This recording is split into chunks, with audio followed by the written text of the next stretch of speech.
Este disco reúne algunos capítulos del tercer tomo de la trilogía Memoria del Fuego, El siglo del viento, que recorre la historia americana todo a lo largo del siglo XX. Son todos textos creados con entera libertad a partir de la materia prima que encontré en las fuentes documentales y en mi propia historia personal. 1911, Anenecuilco, Zapata. Nació jinete, arriero y domador. Cabalga deslizándose, navegando a caballo las praderas, cuidadoso de no importunar el hondo sueño de la tierra. Emiliano Zapata es hombre de silencios. Él dice callando. Los campesinos de Anenecuilco, su aldea, casitas de adobe y palmas salpicadas en la colina, han hecho jefe a Zapata y le han entregado los papeles del tiempo de los virreyes para que él sepa guardarlos y defenderlos. Ese manojo de documentos prueba que esta comunidad, aquí arraigada desde siempre, no es intrusa en su tierra. La comunidad de Anenecuilco está estrangulada, como todas las demás comunidades de la región mexicana de Morelos. Cada vez hay menos islas de maíz en el océano del azúcar. De la aldea de Tequistequengo, condenada a morir porque sus indios libres se negaban a convertirse en peones de cuadrilla, no queda más que la cruz de la torre de la iglesia. Las inmensas plantaciones se embisten tragando tierras, aguas y bosques. No dejan sitio ni para enterrar a los muertos. Si quieren sembrar, siembren en macetas.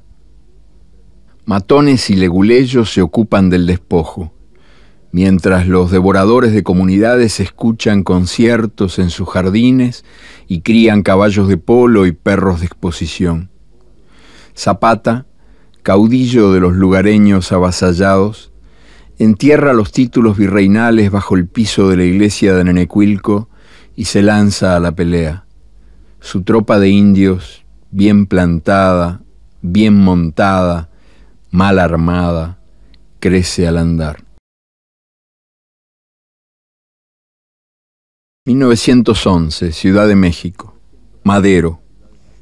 Mientras Zapata desencadena la insurrección en el sur, todo el norte de México se levanta en torno a Francisco Madero. Al cabo de más de 30 años de trono continuo, Porfirio Díaz se desploma en un par de meses.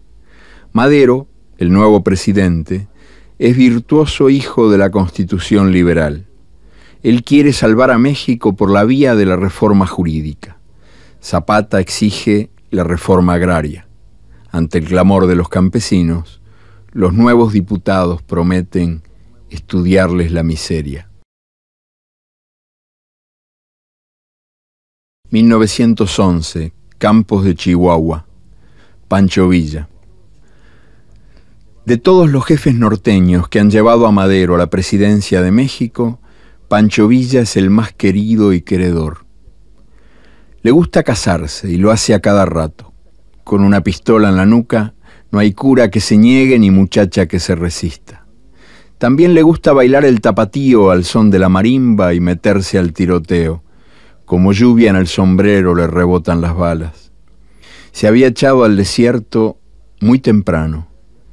Para mí, la guerra empezó cuando nací. Era casi niño cuando vengó a la hermana. De las muchas muertes que debe, la primera fue de patrón y tuvo que hacerse cuatrero. Había nacido llamándose Doroteo Arango. Pancho Villa era otro, un compañero de banda, un amigo, el más querido. Cuando los guardias rurales mataron a Pancho Villa, Doroteo Arango le recogió el nombre y se lo quedó. Él pasó a llamarse Pancho Villa, contra la muerte y el olvido, para que su amigo siguiera siendo.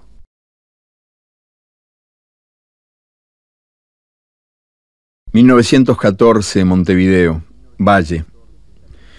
Escribe artículos calumniando a los santos y pronuncia discursos atacando al negocio de venta de terrenos en el más allá. Cuando asumió la presidencia del Uruguay, no tuvo más remedio que jurar por Dios y por los santos evangelios, pero enseguida aclaró que no creía en nada de eso.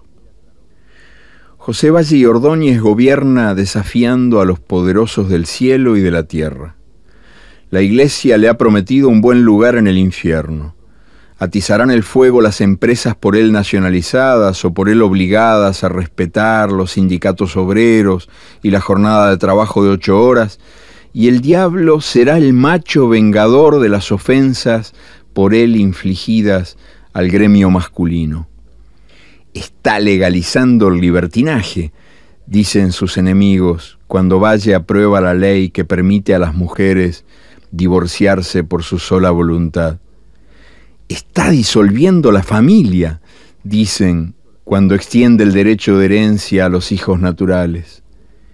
El cerebro de la mujer es inferior, dicen, cuando crea la universidad femenina y cuando anuncia que pronto las mujeres votarán para que la democracia uruguaya no camine con una sola pierna y para que no sean las mujeres eternas menores de edad que del padre pasan a manos del marido. 1914, San Ignacio, Quiroga.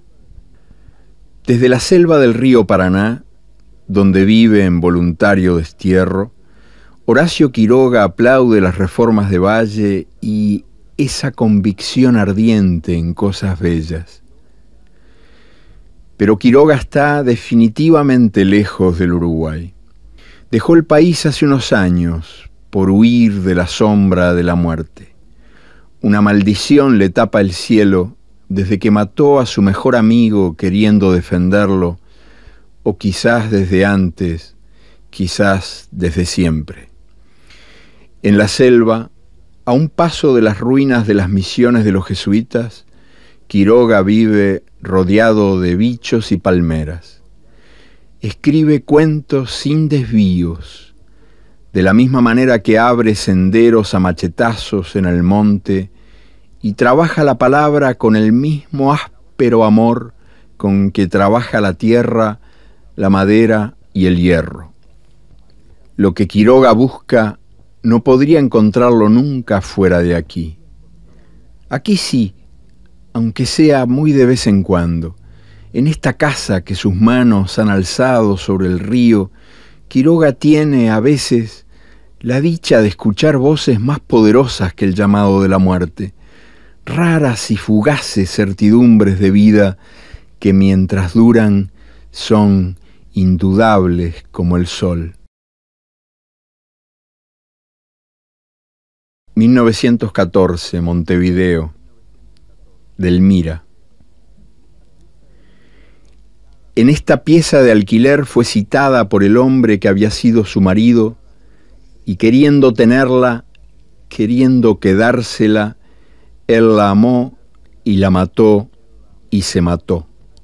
Publican los diarios uruguayos la foto del cuerpo que yace tumbado junto a la cama, Delmira abatida por 2 tiros de revólver, desnuda como sus poemas, las medias caídas, toda desvestida de rojo. Vamos más lejos en la noche, vamos. Delmira Agustini escribía en trance.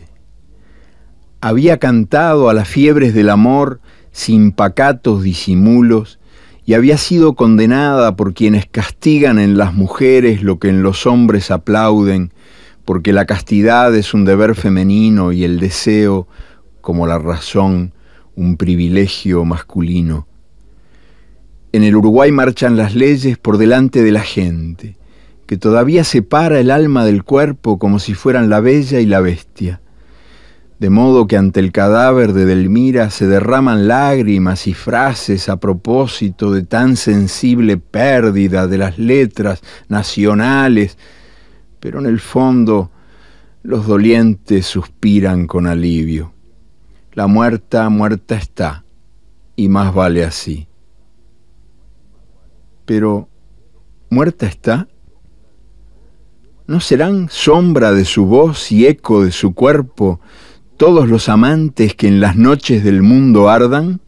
¿No le harán un lugarcito en las noches del mundo para que cante su boca desatada y dancen sus pies resplandecientes? 1915, Ciudad de México, el casi poder. Un golpecito de aldaba entre queriendo y no queriendo y una puerta que se entreabre. Alguien se descubre la cabeza y con el descomunal sombrero apretado entre las manos pide, por amor de Dios, agua o tortillas. Los hombres de Zapata, indios de calzón blanco y cananas cruzadas al pecho, merodean por las calles de la ciudad que los desprecia y los teme. En ninguna casa los invitan a pasar. 2 por 3 se cruzan con los hombres de villa, también extranjeros, perdidos, ciegos. Suave chasquido de guaraches, chasches, chasches, en los escalones de mármol. Pies que se asustan del placer de la alfombra. Rostros mirándose con extrañeza en el espejo de los pisos encerados. Los hombres de Zapata y Villa entran al Palacio Nacional y lo recorren como pidiendo disculpas, de salón en salón.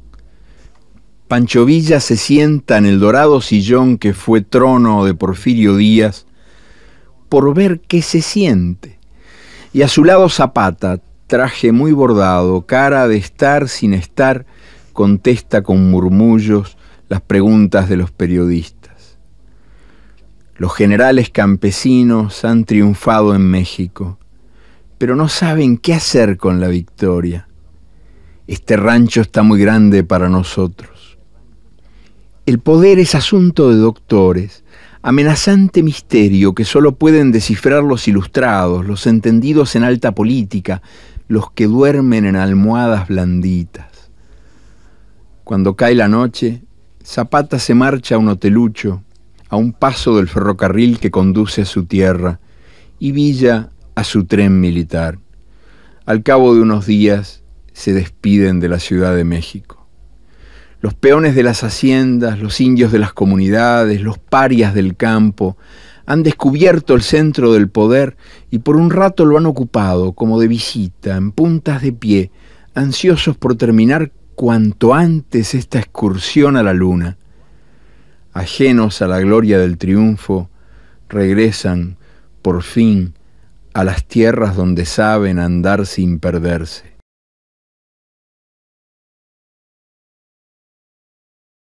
...1916, Buenos Aires, Isadora. Descalza, desnuda, apenas envuelta en la bandera argentina, Isadora Duncan baila el himno nacional. Una noche comete esta osadía en un café de estudiantes de Buenos Aires y a la mañana siguiente todo el mundo lo sabe. El empresario rompe el contrato, las buenas familias devuelven sus entradas al Teatro Colón y la prensa exige la expulsión inmediata de esta pecadora norteamericana que ha venido a la Argentina a mancillar los símbolos patrios. Isadora no entiende nada. Ningún francés protestó cuando ella bailó la marsellesa con un chal rojo por todo vestido. Si se puede bailar una emoción, si se puede bailar una idea, ¿por qué no se puede bailar un himno? La libertad ofende. Mujer de ojos brillantes, Isadora es enemiga declarada de la escuela, el matrimonio, la danza clásica y de todo lo que enjaule al viento. Ella baila porque bailando goza, y baila lo que quiere, cuando quiere y como quiere, y las orquestas callan ante la música que nace de su cuerpo. 1918, Ciudad de México. La nueva burguesía nace mintiendo. Luchamos por la tierra, dice Zapata, y no por ilusiones que no dan de comer. Con elecciones o sin elecciones anda el pueblo rumiando amarguras. Mientras arranca la tierra a los campesinos de Morelos y les arrasa las aldeas, el presidente Carranza habla de reforma agraria. Mientras aplica el terror de Estado contra los pobres, les otorga el derecho de votar por los ricos y brinda a los analfabetos la libertad de imprenta. La nueva burguesía mexicana, hija voraz de la guerra y del saqueo, entona himnos de alabanza a la revolución mientras la engulle con cuchillo y tenedor en mesa de mantel bordado. 1919, Cuautla. Este hombre les enseñó que la vida no es solo miedo de sufrir y espera de morir. A traición tenía que ser. Mintiendo amistad, un oficial del gobierno lo lleva a la trampa. 1000 soldados lo están esperando, 1000 fusiles lo voltean del caballo. Después lo traen a Cuautla, lo muestran boca arriba. Desde todas las comarcas acuden los campesinos. Varios días dura el silencioso desfile. Al llegar ante el cuerpo se detienen, se quitan el sombrero, miran cuidadosamente y niegan con la cabeza. Nadie cree. Le falta una verruga, le sobra una cicatriz, este traje no es el suyo, puede ser de cualquiera esta cara hinchada de tanta bala. Secretean lento los campesinos, desgranando palabras como maíces. Dicen que se fue con un compadre para Arabia, que no, que el jefe Zapata no se raja. Lo han visto por las cumbres de Quilamula. Yo sé que duerme en una cueva del Cerro Prieto. Anoche estaba el caballo bebiendo en el río. Los campesinos de Morelos no creen, ni creerán nunca, que Emiliano Zapata pueda haber cometido la infamia de morirse y dejarlos solitos.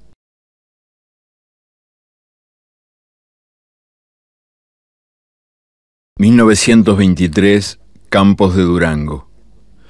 Pancho Villa lee Las 1001 noches, deletreando en voz alta a la luz del candil, porque ese es el libro que le da mejores sueños, y después se despierta tempranito a pastorear ganado junto a sus viejos compañeros de pelea. Villa sigue siendo el hombre más popular en los campos del norte de México, aunque a los del gobierno no les guste ni un poquito. Hoy hace 3 años que Villa convirtió en cooperativa la hacienda de Canutillo, que ya luce hospital y escuela, y un mundo de gente ha venido a celebrar. Está Villa escuchando sus corridos favoritos cuando don Fernando, peregrino de Granada, cuenta que John Reed ha muerto en Moscú. Pancho Villa manda parar la fiesta. Hasta las moscas detienen el vuelo. ¿Que Juanito murió? ¿Mi cuate Juanito? El mero mero. Se queda Villa entre creyendo y no creyendo. Yo lo vi, se disculpa don Fernando. Está enterrado con los héroes de la revolución de allá. Ni respira la gente. Nadie molesta el silencio.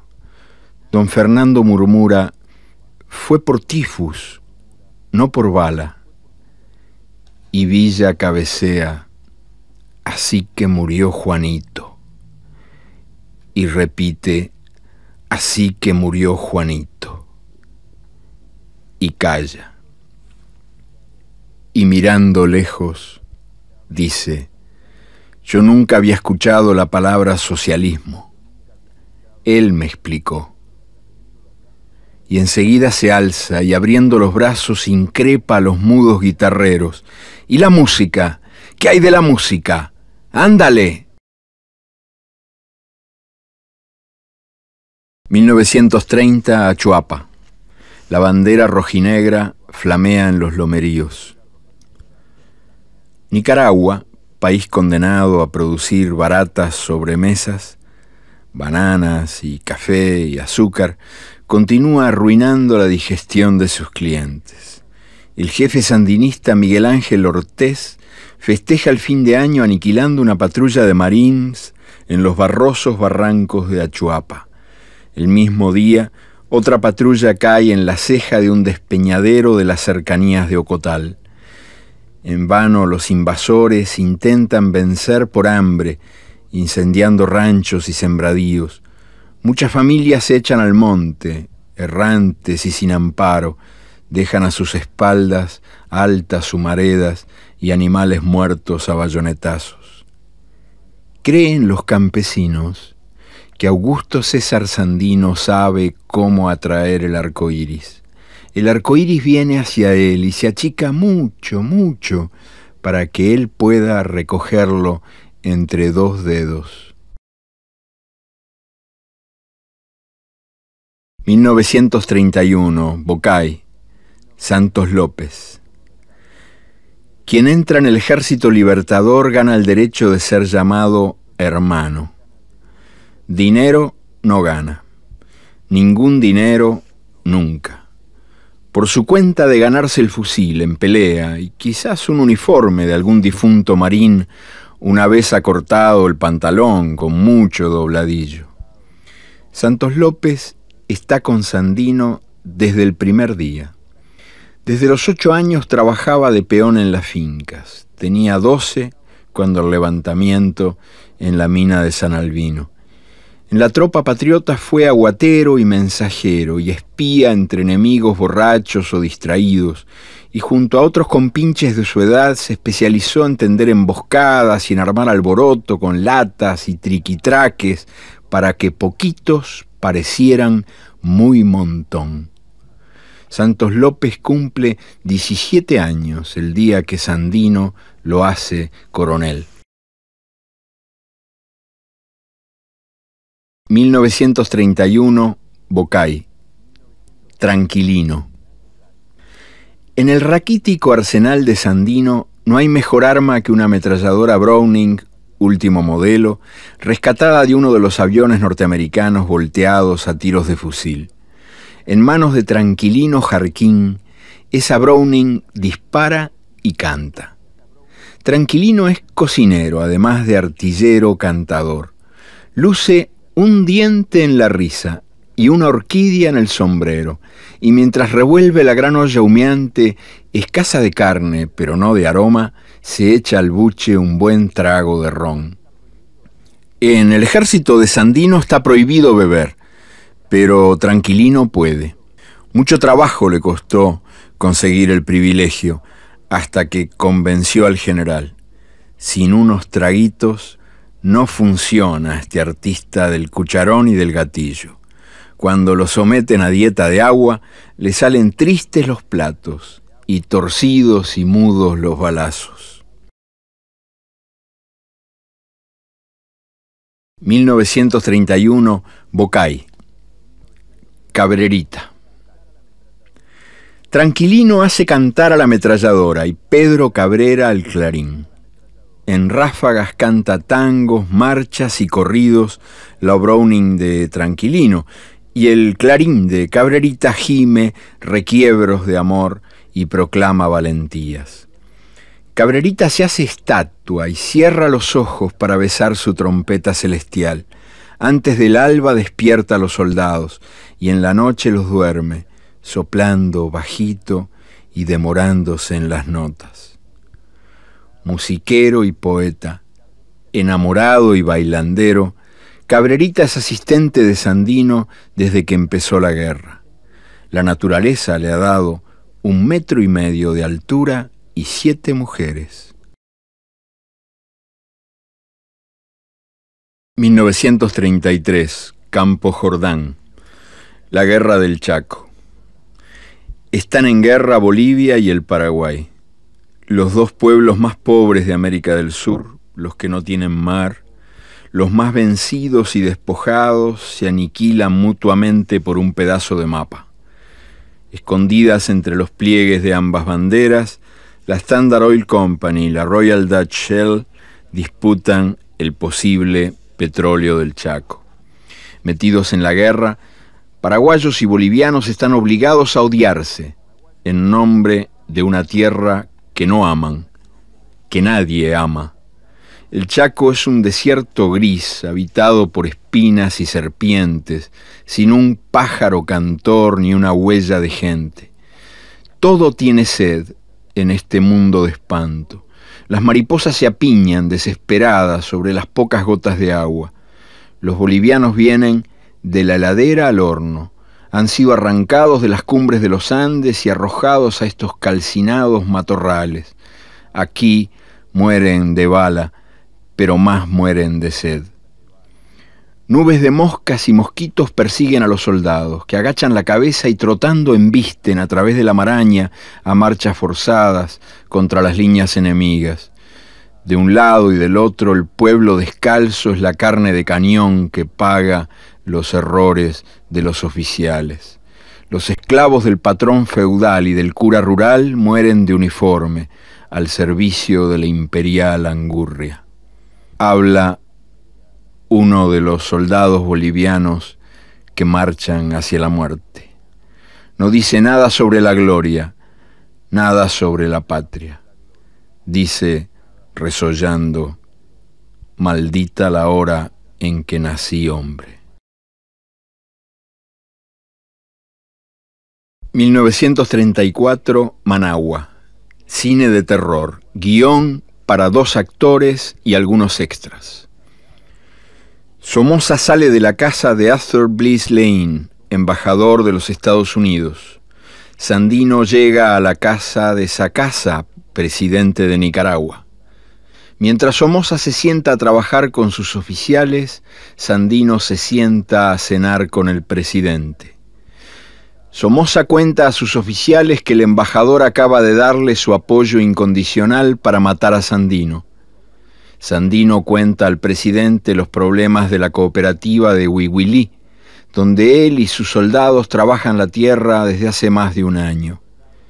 Somoza explica a sus oficiales que Sandino es un comunista enemigo del orden, que tiene escondidas muchas más armas que las que ha entregado. Sandino explica al presidente que Somoza no lo deja trabajar en paz. Somoza discute con sus oficiales y Sandino ha de morir por veneno, tiro, incendio de avión o emboscada en las montañas.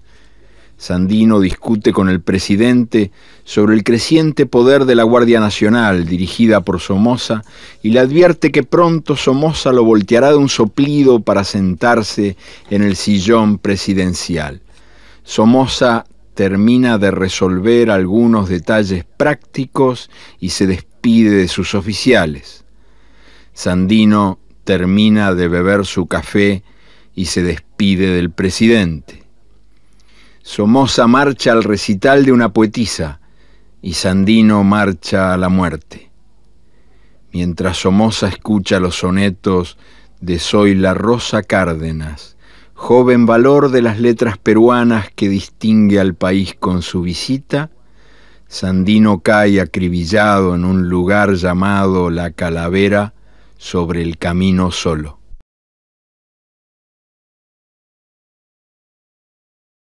(1935) Camino de Villamontes a Boyuibe. Después de 90.000 muertos, acaba la guerra del Chaco. 3 años ha durado la guerra, desde que paraguayos y bolivianos cruzaron las primeras balas en un caserío llamado Mazamaclay, que en lengua de indio significa lugar donde pelearon 2 hermanos. Al mediodía llega al frente la noticia. Callan los cañones. Se incorporan los soldados muy de a poco y van emergiendo de las trincheras. Los haraposos fantasmas, ciegos de sol, caminan a los tumbos por campos de nadie hasta que quedan frente a frente el Regimiento Santa Cruz de Bolivia y el Regimiento Toledo del Paraguay. Los restos, los jirones. Las órdenes recién recibidas prohíben hablar con quien era enemigo hasta hace un rato. Solo está permitida la veña militar. y así se saludan. Pero alguien lanza el primer alarido y ya no hay quien pare la algarabía. Los soldados rompen la formación, arrojan las gorras y las armas al aire y corren en tropel, los paraguayos hacia los bolivianos hacia los paraguayos, bien abiertos los brazos, gritando, cantando, llorando y abrazándose ruedan por la arena caliente.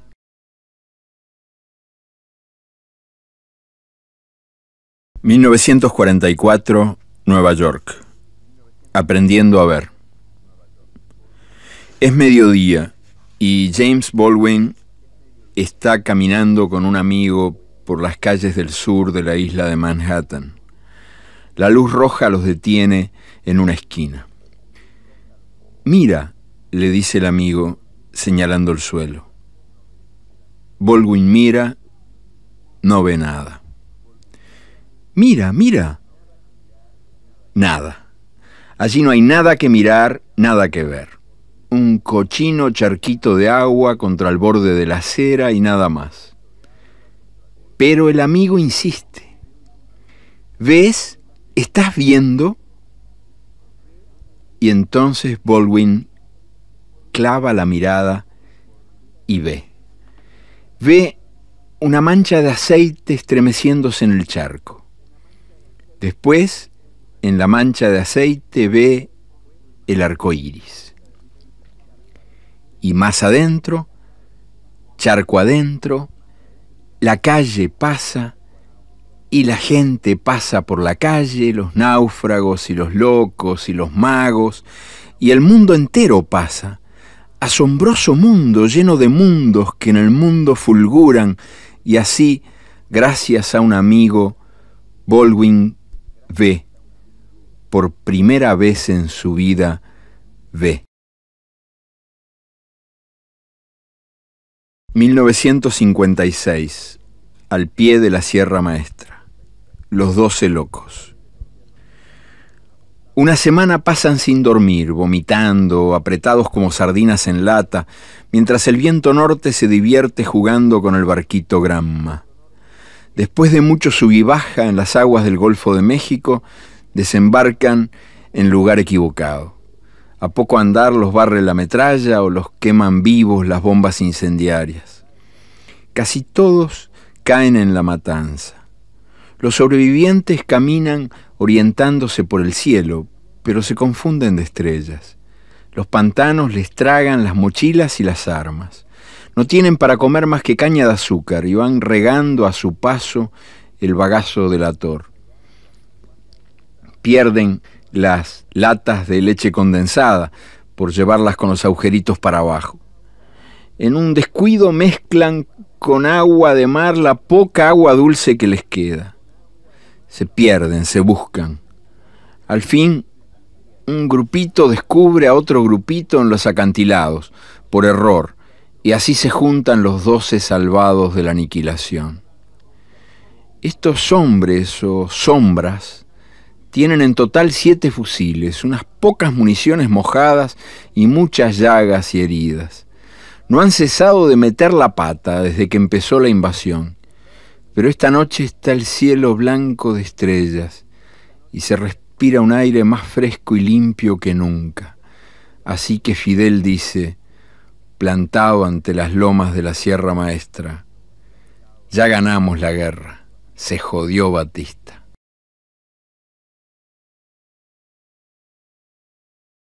...1958, Sierra Maestra. La revolución es un imparable 100 pies. En plena guerra, bajo las balas, Fidel hace la reforma agraria en la Sierra Maestra.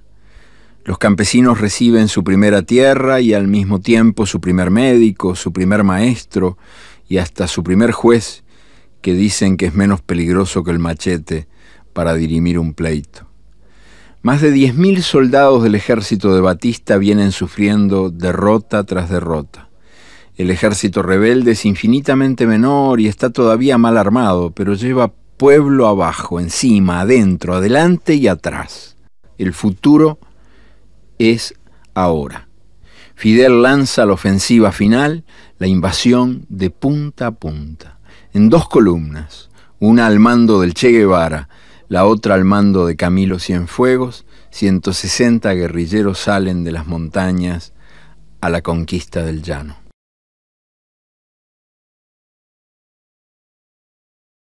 ...1959, La Habana. Cuba amanece sin Batista en el primer día del año.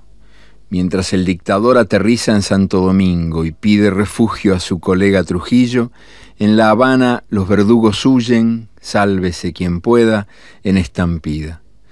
Earl Smith, embajador norteamericano, comprueba horrorizado que las calles han sido invadidas por la chusma y por unos cuantos guerrilleros sucios, peludos, descalzos, igualitos a la pandilla de Dillinger, que bailan guaguancó marcando a tiros el compás. La rumba. El guaguancó es un modo de la rumba y todo cubano que se respete es rumbero de fundamento. Rumbero en la paz, en la guerra y en todo lo de entremedio. Hasta para fajarse arma rumba el cubano y entra al baile de los balazos como arrolla la multitud tras los tambores que la llaman. Yo gozo, y si me tumban, mala suerte, pero gozo. En cualquier calle o tierral se suelta la música y no hay quien la pare. Suena la rumba en tambores o cajones, y si no hay tambores ni cajones, suenan los cuerpos, suenan el aire, y hasta las orejas bailan. 1961, La Habana, María de la Cruz. Poco después de la invasión de Bahía de Cochinos, se reúne el pueblo en la plaza.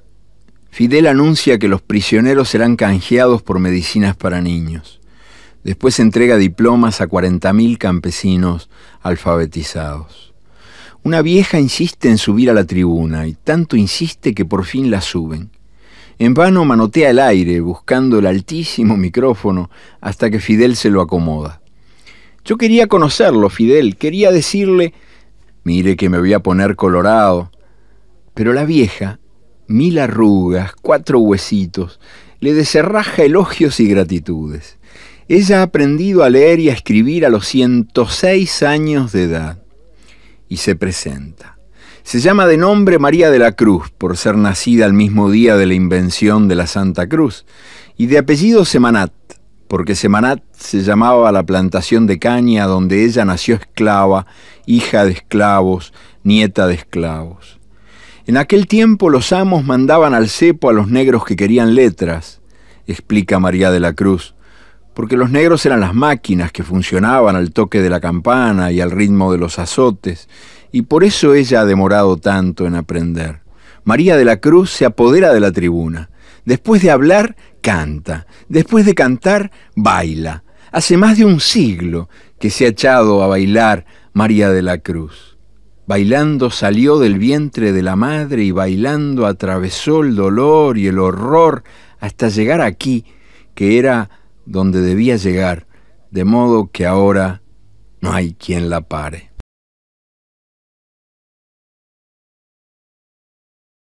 ...1967, Quebrada del Yuro, la caída del Che. La metralla le rompe las piernas. Sentado, sigue peleando hasta que le vuelan el fusil de las manos. Los soldados disputan a manotazos el reloj, la cantimplora, el cinturón, la pipa. Varios oficiales lo interrogan uno tras otro. El Che calla y mana sangre. El contraalmirante Ugarteche, osado lobo de tierra, jefe de la marina de un país sin mar, lo insulta y lo amenaza. El Che le escupe la cara. Desde La Paz llega la orden de liquidar al prisionero. Una ráfaga lo acribilla. El Che muere de bala, muere a traición, poco antes de cumplir 40 años, exactamente a la misma edad a la que murieron, también de bala, también a traición, Zapata y Sandino. En el pueblito de Higueras, el general Barrientos exhibe su trofeo a los periodistas. El Che yace sobre una pileta de lavar ropa. Después de las balas, lo acribillan los flashes. esta última cara tiene ojos que acusan y una sonrisa melancólica.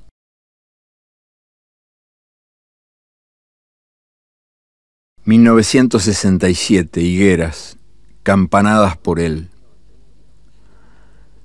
¿Ha muerto en 1967 en Bolivia porque se equivocó de hora y de lugar, de ritmo y de manera?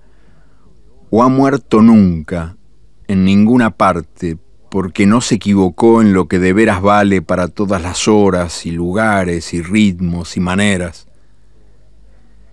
Creía que hay que defenderse de las trampas de la codicia sin bajar jamás la guardia. Cuando era presidente del Banco Nacional de Cuba, no firmaba Ernesto Guevara, sino que firmaba Che los billetes para burlarse del dinero. Por amor a la gente, despreciaba las cosas. Enfermo está el mundo, creía, donde tener y ser significan lo mismo. No guardó nunca nada para sí, ni pidió nada nunca. Vivir es darse, creía, y se dio.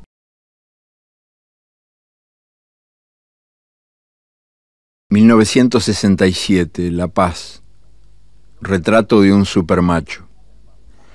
En hombros del nene, su gigante guardaespaldas, el general René Barrientos atraviesa la ciudad de La Paz. Desde arriba del nene va saludando a quienes lo aplauden. Entra en el Palacio de Gobierno. Sentado en su escritorio, con el nene detrás, firma decretos que venden a precio de remate el cielo, el suelo y el subsuelo de Bolivia. Hace 10 años, Barrientos estaba pasando una temporada en un manicomio de Washington, D.C., cuando le vino a la cabeza la idea de ser presidente de Bolivia. Hizo carrera por la vía del atletismo. Disfrazado de aviador norteamericano, asaltó el poder y lo ejerce ametrallando obreros y arrasando bibliotecas y salarios. El matador del Che es gallo cacareador, hombre de 3 huevos, 100 mujeres y 1000 hijos. Ningún boliviano ha volado tanto, discurseado tanto, ni robado tanto. En Miami, los exiliados cubanos lo eligen el hombre del año.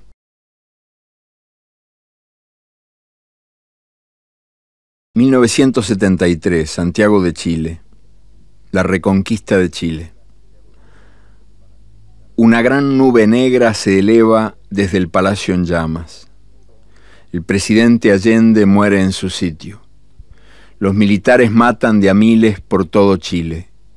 El registro civil no anota las defunciones porque no caben en los libros, pero el general Tomaso Paso Santander afirma que las víctimas no suman más que el 0,01% de la población, lo que no es un alto costo social. Y el director de la CIA, William Colby, explica en Washington que gracias a los fusilamientos, Chile está evitando una guerra civil. La señora Pinochet declara que el llanto de las madres redimirá al país. Ocupa el poder, todo el poder, una junta militar de 4 miembros, formados en la Escuela de las Américas en Panamá. Los encabeza el general Augusto Pinochet, profesor de geopolítica. Suena música marcial sobre un fondo de explosiones y metralla. Las radios emiten bandos y proclamas que prometen más sangre, mientras el precio del cobre se multiplica por 3, súbitamente, en el mercado mundial. El poeta Pablo Neruda, moribundo, pide noticias del terror. De a ratos consigue dormir, y dormido delira. La vigilia y el sueño son una única pesadilla. Desde que escuchó por radio las palabras de Salvador Allende, su digno adiós, el poeta ha entrado en agonía.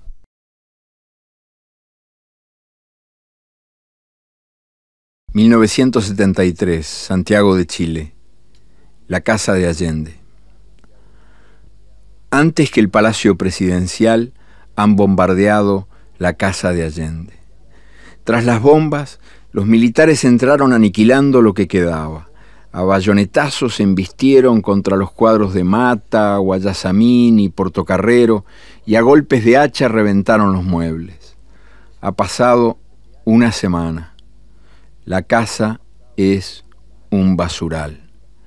Brazos y piernas de lata de las armaduras que adornaban la escalera yacen desparramados por ahí. En el dormitorio, un soldado ronca, durmiendo la mona a pata suelta, rodeado de botellas vacías. En el living se escuchan quejidos y jadeos. Allí todavía está de pie, todo descuajaringado, pero de pie, un gran sillón amarillo. Sobre el sillón, la perra de los Allende está pariendo. Los cachorritos, ciegos todavía, le buscan el calor y la leche. Ella los lame.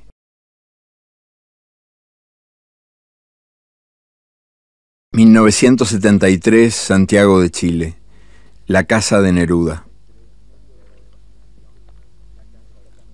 En medio de la devastación, en su casa también despedazada a golpes de hacha, yace Neruda, muerto de cáncer, muerto de pena. Su muerte no alcanzaba, por ser Neruda hombre de mucho sobrevivir, y los militares le han asesinado las cosas. Han hecho astillas su cama feliz y su mesa feliz, han destripado su colchón y han quemado sus libros, han reventado sus lámparas y sus botellas de colores, sus vasijas, sus cuadros, sus caracoles. Al reloj de pared le han arrancado el péndulo y las agujas, y al retrato de su mujer le han clavado la bayoneta en un ojo. De su casa arrasada, inundada de agua y barro, el poeta parte hacia el cementerio. Lo escolta un cortejo de amigos íntimos que encabeza Matilde Urrutia. Él le había dicho: fue tan bello vivir cuando vivías. Cuadra tras cuadra el cortejo crece. Desde todas las esquinas se suma gente que se echa a caminar a pesar de los camiones militares erizados de ametralladoras y de los carabineros y soldados que van y vienen en motocicletas y carros blindados, metiendo ruido, metiendo miedo. Detrás de alguna ventana, una mano saluda. En lo alto de algún balcón ondula un pañuelo. Hoy hace 12 días del cuartelazo, 12 días de callar y morir, y por primera vez se escucha la Internacional en Chile. La Internacional musitada, gemida, sollozada más que cantada, hasta que el cortejo se hace procesión, y la procesión se hace manifestación, y el pueblo que camina contra el miedo rompe a cantar por las calles de Santiago a pleno pulmón, con voz entera, para acompañar como es debido a Neruda, el poeta, su poeta, en el viaje final.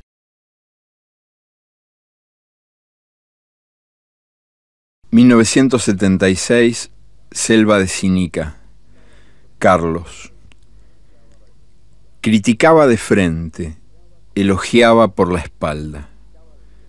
Miraba como gallo enojado, por miope y por fanático, bruscos ojos azules del que veía más allá de los otros, hombre de todo o nada, pero las alegrías lo hacían brincar como a niño chico, y cuando dictaba órdenes parecía que estaba pidiendo favores. Carlos Fonseca Amador, jefe de la Revolución de Nicaragua, ha caído peleando en la selva. Un coronel trae la noticia a la celda donde Tomás Borges yace reventado por la tortura. Juntos habían andado mucho camino, Carlos y Tomás, desde los tiempos en que Carlos vendía diarios y caramelos en Matagalpa, y juntos habían fundado en Tegucigalpa el Frente Sandinista. Murió dice el coronel. Se equivoca, coronel, dice Tomás.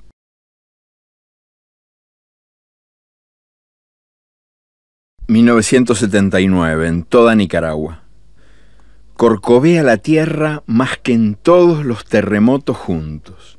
Los aviones sobrevuelan la selva inmensa arrojando napalm y bombardean las ciudades erizadas de barricadas y trincheras. Los sandinistas se apoderan de León, Masaya, Jinotega, Chinandega, Estelí, Carazo, Jinotepe. Mientras Somoza espera un préstamo de $65 millones que cuenta con el visto bueno del Fondo Monetario Internacional, en toda Nicaragua se pelea árbol por árbol y casa por casa. Enmascarados tras caretas o pañuelos, los muchachos atacan con fusiles o machetes o palos o piedras o lo que venga, y si el fusil no es de verdad, el de juguete sirve para impresionar. En Masaya, que en lengua india significa ciudad que arde, el pueblo, sabio en pirotecnia, convierte los tubos de agua en cañones de morteros y también inventa la bomba de contacto, sin mecha, que estalla al golpear. En medio del tiroteo caminan las viejecitas cargando grandes bolsas llenas de bombas y las van distribuyendo como quien reparte pan.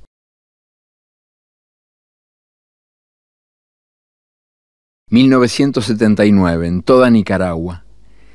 Que nadie quede solo, que nadie se pierda, que se armó la runga, reventó la mierda, el gran corre-corre, el pueblo arrecho peleando a puro pecho contra tanques y tanquetas, camiones y avionetas, rifles y metralletas, todo el mundo a la bulla, de aquí nadie se raja, sagrada guerra mía y tuya y no guerrita de rifa y rafa, pueblo fiero, arsenal casero, a verga limpia peleando, si no te morís matando, vas a morirte muriendo, que codo a codo es el modo, todos con todo, pueblo siendo. 1979, en toda Nicaragua, naciendo. Tiene unas horas de edad, la Nicaragua recién nacida en los escombros, verdor nuevito entre las ruinas del saqueo y de la guerra, y la cantora luz del primer día de la creación alegra el aire que huele a quemado.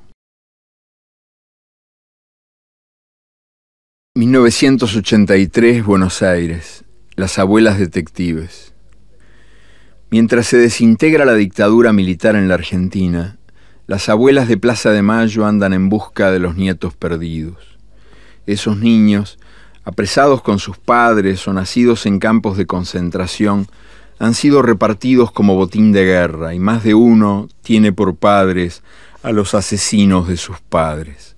Las abuelas investigan a partir de lo que haya, fotos, datos sueltos, una marca de nacimiento, alguien que vio algo y así, abriéndose paso a golpes de sagacidad y a paraguasos, han recuperado ya a unos cuantos. Tamara Arce, que desapareció al 1 año y medio de edad, no fue a parar a manos militares. Está en un pueblo suburbano, en casa de la buena gente que la recogió cuando quedó tirada por ahí.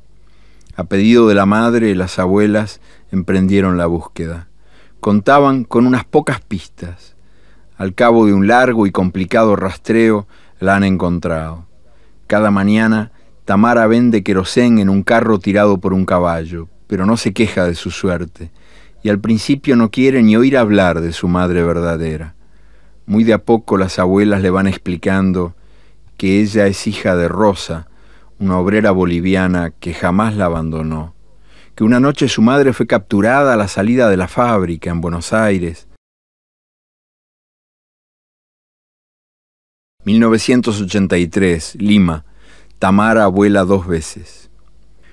Rosa fue torturada bajo control de un médico que mandaba parar y violada y fusilada con balas de fogueo.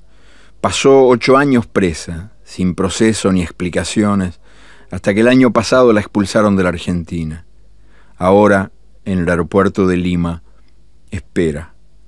Por encima de los Andes, su hija Tamara viene volando hacia ella. Tamara viaja acompañada por 2 de las abuelas que la encontraron. Devora todo lo que le sirven en el avión, sin dejar una miga de pan ni un grano de azúcar. En Lima, Rosa y Tamara se descubren. Se miran al espejo juntas y son idénticas. Los mismos ojos, la misma boca, los mismos lunares en los mismos lugares. Cuando llega la noche, Rosa baña a su hija. Al acostarla, le siente un olor lechoso, dulzón, y vuelve a bañarla.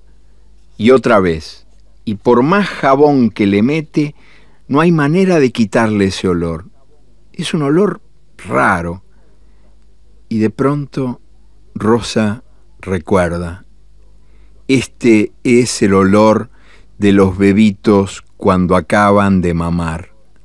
Tamara tiene 10 años y esta noche huele a recién nacida.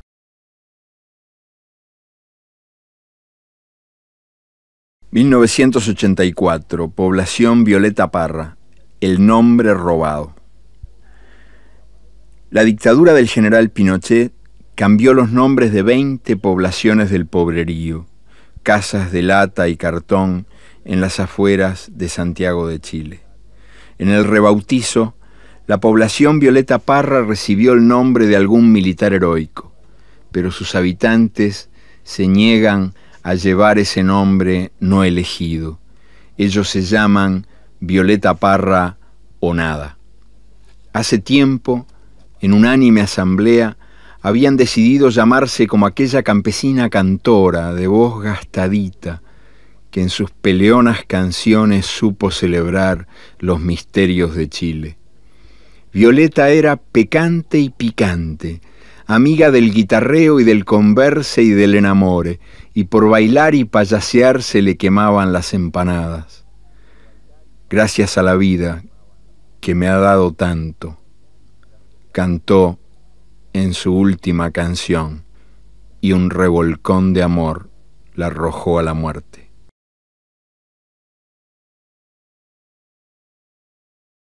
(1984) Tepic. El nombre encontrado.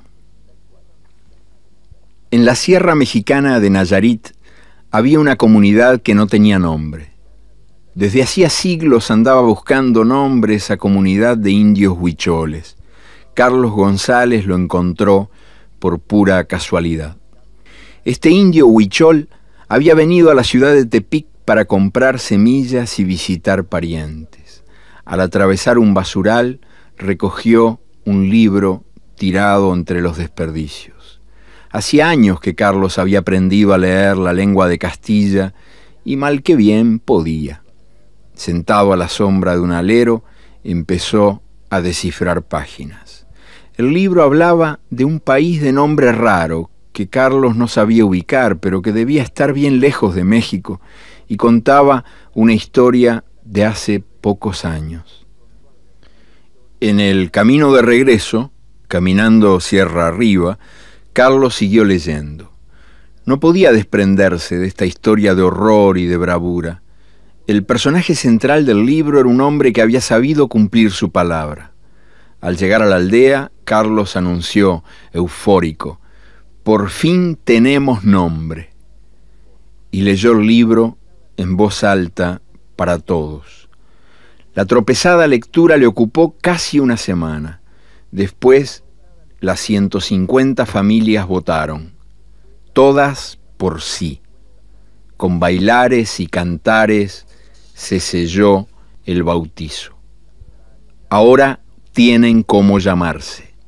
Esta comunidad lleva el nombre de un hombre digno que no dudó a la hora de elegir entre la traición y la muerte. Voy para Salvador Allende, dicen ahora los caminantes.